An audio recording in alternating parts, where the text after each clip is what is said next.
Hi guys, Chris here with Super Savvy Travelers. Hey, happy 2023. This is going to be the best year ever. It's so exciting. We have so many gems coming up on the channel. It's going to be really, really cool. But I wanted to take the opportunity right now, since the beginning of 2023, to start going over some things I've observed since having been back here in California for the last 2 months, and how they are different from Italy, and why financially it makes a ton of sense to retire in Italy now or move to Italy now. So let's start with the first one, probably the biggie, and that is healthcare.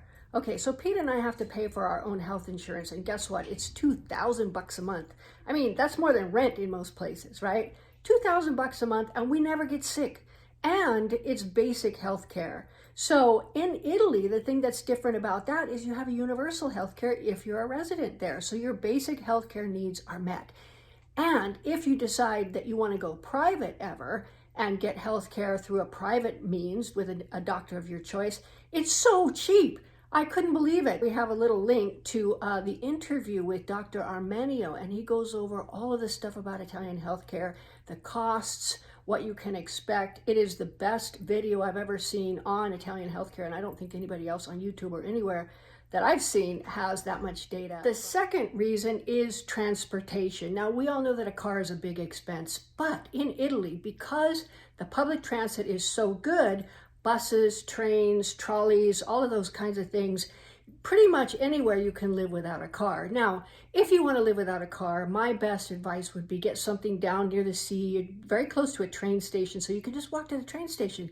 And from there, you can go anywhere in Europe, anywhere in the world, really, because all the trains lead to the airports and whatnot. So if you're anywhere near a train station, you're going to be just fine. Also, most of these places that have train stations are in the middle of the areas where they're well served with services. So you don't need to have a car. However, if you want to have a car, you know, your regular Fiat Panda, about 8,000 euros. Like, these Pandas last forever. I mean, gosh, we still see these 1991 Fiat brick-colored Pandas all over the village. In fact, so many people have them that you don't know who's driving by when you see them. So we have a great mechanic. It's very, very cheap to fix. Everybody knows how to fix them. So you can get a car for cheap. Now, auto insurance in Italy is not that bad. We bought auto insurance for our car that we just had, and we paid about $800 a year for the two of us, which is not too bad considering we don't have an Italian record yet. I mean, you have to pay the highest possible price. We don't have a record, so next year it's going to be cheaper. So insurance for cars in Italy is really not that bad. Now, if you wanted to get a car for the day, in Scalea, you can rent a car for $25 a day and go visit the hill towns, turn in the car, go back to your home, and live without a car and without that expense. All right, let's talk about food. I was in the Safeway when I first got here. I loaded up the cart, I bought the food, $270 for a cart of food. And I was just appalled. It wasn't even a full cart. $270. The same cart would have cost maybe $120 in Calabria.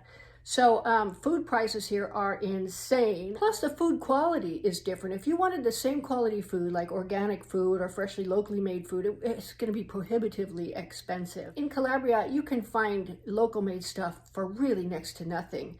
So the food that you buy in the supermarket, way cheaper in Calabria than it is anywhere in the US as far as I know, and specifically in California. Okay, now eating out. 2 bowls of soup that Pete and I had. We had ramen one day and pho. About $40. $40 for 2 bowls of soup and a soda, you know, and tip and everything else. In Calabria, you can get a lunch for so cheap. I mean, the pizzas there are 6 euros. They go up to maybe 12 euros for the really high-end pizzas, but they're the best pizzas on the planet, and they're super good. You can get a dinner there for less than $25, and a lunch for maybe, I think we've had lunches for as little as $12, 12 euros. So the food costs are so much less, and the food quality is so much better over there. So that's another reason. Let's talk about entertainment, because that's a big expense for a lot of people. They put aside a lot of money for entertainment, but guess what?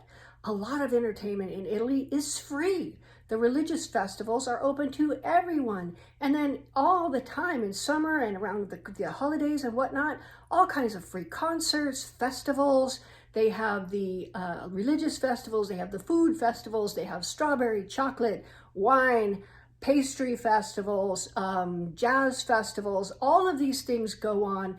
and they're either completely free or very, very little to get in. Last August, every weekend, we had super high-end entertainment in the piazza, open to everyone. So entertainment, I wouldn't even say you have to pay for it, you know, unless you want to go get a bed at one of the Lidos, which is really not that much money. But again, there are free beaches that you can visit. Plus the fact there's hiking trails, there's markets, there's so many things that you can go and see and do for next to nothing. Okay, let's talk about travel. So the trains are cheap and they're so readily available, and the buses are cheap and everything else is cheap. So if you wanted to take a train somewhere, it really is next to nothing. Now here's a tip. If you're going to do an Airbnb, you want to go somewhere exciting and see something new, don't go to the what I call the Italian trifecta, which is Venice, Rome, and Florence.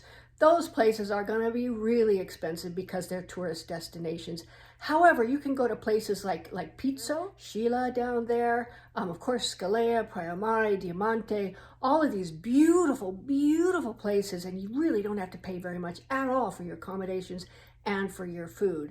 So if you're looking at doing some travel, definitely check out the areas surrounding where you want to be. It may make a lot of sense to stay outside of the big area in another little town, just one step up on the train stop from where you really want it to be. Now the clincher, the exchange rates for euros and dollars. Earlier in the year, the euro was down to 96 cents. For 96 cents, you could buy a euro. That is crazy. That's the lowest I've ever seen it. And right now it's going back up. Now, just to give you a little idea of where we're at now, 12 years ago when we bought our house, our euro was $1.49. Ouch, right? Luckily, we got it at the bottom of the market, so it kind of evened everything out. But that was a lot, I mean, for a euro exchange rate. But it's starting to creep up right now. It's about at $1.07 for 1 euro. So if you're thinking of buying a property, if you're thinking of putting money aside for renovations and changing money for whatever reason, I would suggest you do it now, because who knows where it's going to be after that. Now, caveat, I'm not a financial advisor at all. It's probably obvious, but these are things that we've seen and observed. I think you'll find them true when you get over there as well. So there you go, food for thought. Happy 2023.